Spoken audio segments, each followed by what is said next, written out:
Dear students, today we are continuing with the sums of exercise 7.3 of the lesson limits.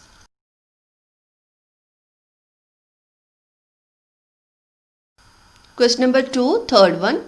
Limit x tends to 2 root of 1 plus square root of 2 plus x minus root of 3 upon x minus 2.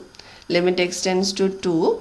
What we will do here, we will multiply the numerator and denominator by the conjugate of this numerator function which contains the square root. So the conjugate is root of 1 plus root of 2 plus x plus root of 3 is multiplied with the numerator and denominator here.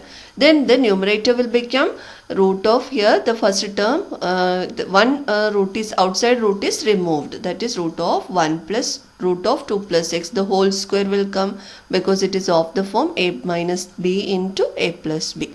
So 1 plus root of 2 plus x minus root of 3, the whole square will be 3. And the denominator containing the remaining function x minus 2 into root of 1 plus root of 2 plus x plus root 3. And again there is square root exists in the numerator and denominator. Here the denominator function never be 0 when you put x is equal to 0 in this square root part.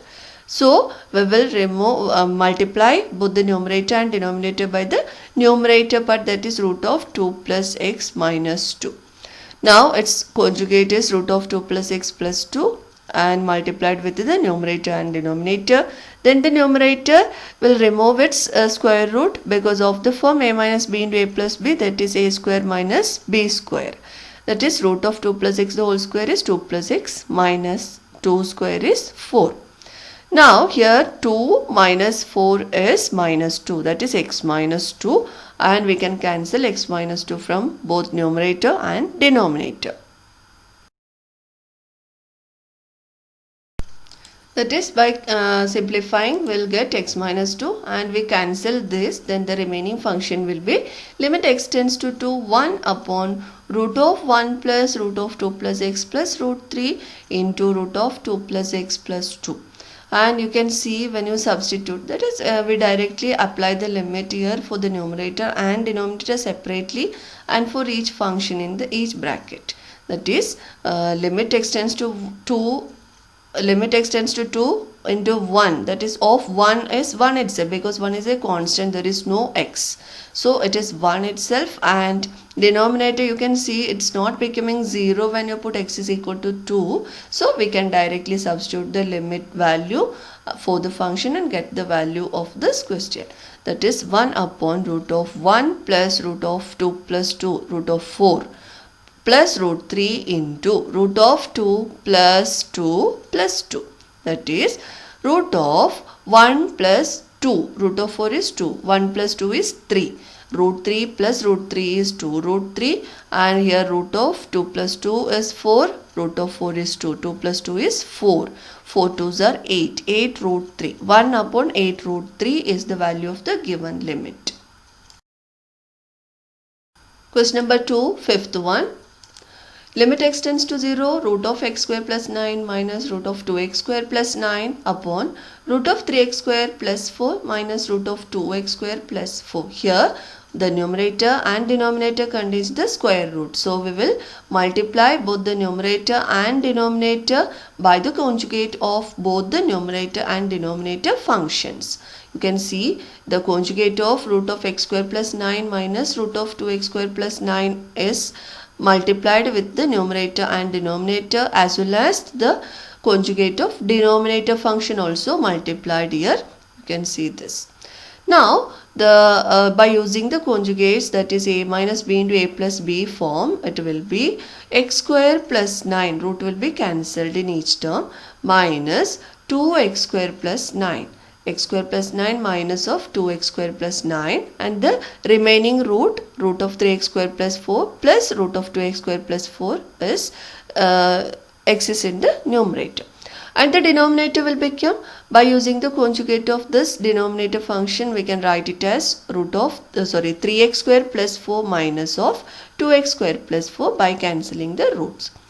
Into root of remaining part, that is root of x square plus 9 plus root of 2x square plus 9 remained in the denominator. Now we can simplify this bracket, that is x square minus 2x square, that is minus x square, and plus 9 minus 9 is cancelled. It is only minus x square into the remaining part of the function will be as it is in the numerator. And the denominator also can be simplified. 3x square minus 2x square is x square, and 4 minus 4 is 0. And the second bracket is as it is. Now minus x square upon x square, we can cancel x square. After cancelling x square from both numerator and denominator, we will get minus of root of 3x square plus 4 plus root of 2x square plus 4 upon root of x square plus 9 plus root of 2x square plus 9.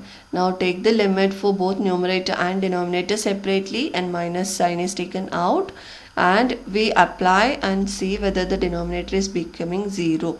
That is, when x is equal to 0, denominator is not becoming 0. So 3x square becoming 0 because x is equal to 0 here. So we can directly substitute and find the value of the limit because the denominator is not becoming 0. That is 3 into 0 plus 4, that is root of 4. Root of 4 is 2. And 2 into 0, 0 plus root 4, that is root of 4, again 2. And 0 plus 9, root of 0 plus 9 is root of 9 is equal to 3. And root of 0 plus 9, again root 9, that is equal to 3.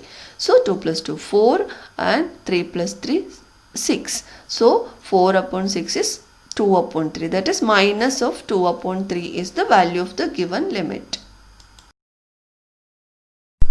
Question number 3, first one.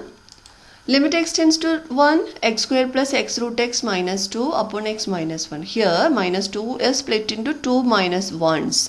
That is 1 minus 1 is taken with the x square, and 1 minus 1 is taken with the x root x.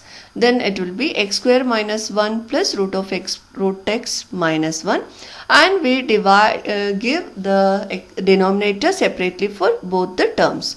That is x square minus 1 upon x minus 1 plus x root x can be written as x into x raised to 1 into x raised to half. Root x is x raised to half.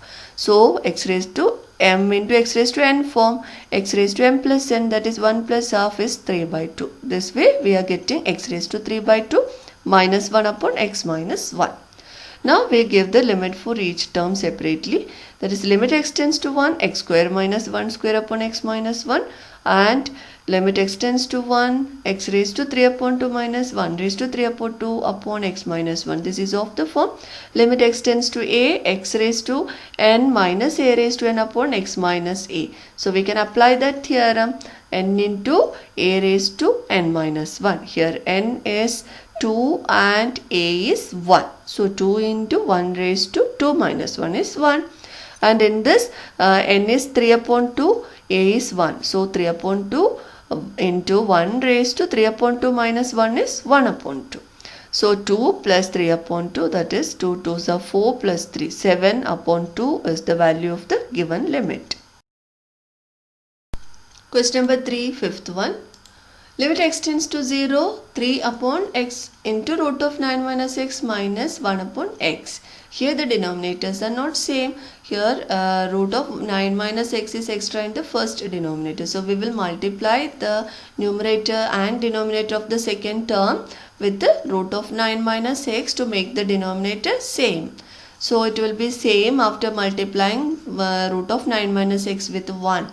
Then the function will be 3 minus root of 9 minus x upon common denominator x into root of 9 minus x. Now the denominator function containing the square root, and we will remove it by taking the conjugate. And denominator also, but we don't multiply with its conjugate because it is only a single term. Single term square root can be cancelled by taking the square also. So we take only the conjugate of root of that is the numerator. 3 minus root of 9 minus x, and its conjugate is 3 plus root of 9 minus x, multiply with the numerator and denominator. Then the numerator function will be of the form a minus b into a plus b, and it will become a square minus b square form. So the root is cancelled here. So 3 square is 9 minus root of 9 minus x, the whole square will be 9 minus x. The denominator function as it is. Now the numerator 9 minus of 9 minus x will become 9 minus 9, 0. Minus of minus x is x. And we can cancel the x from numerator and denominator.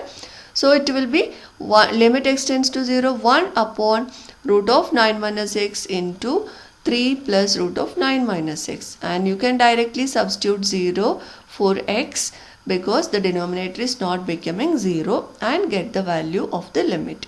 This 1 upon root of 9 minus 0 into 3 plus root of 9 minus 0. Root of 9 minus 0 is root 9. Root 9 is 3 and the bracket also root 9 is 3. 3 plus 3, 6. So 3, 6 are 18. So 1 upon 18 is the value of the limit. Now the next part of the lesson will be explained in the next video. Thank you.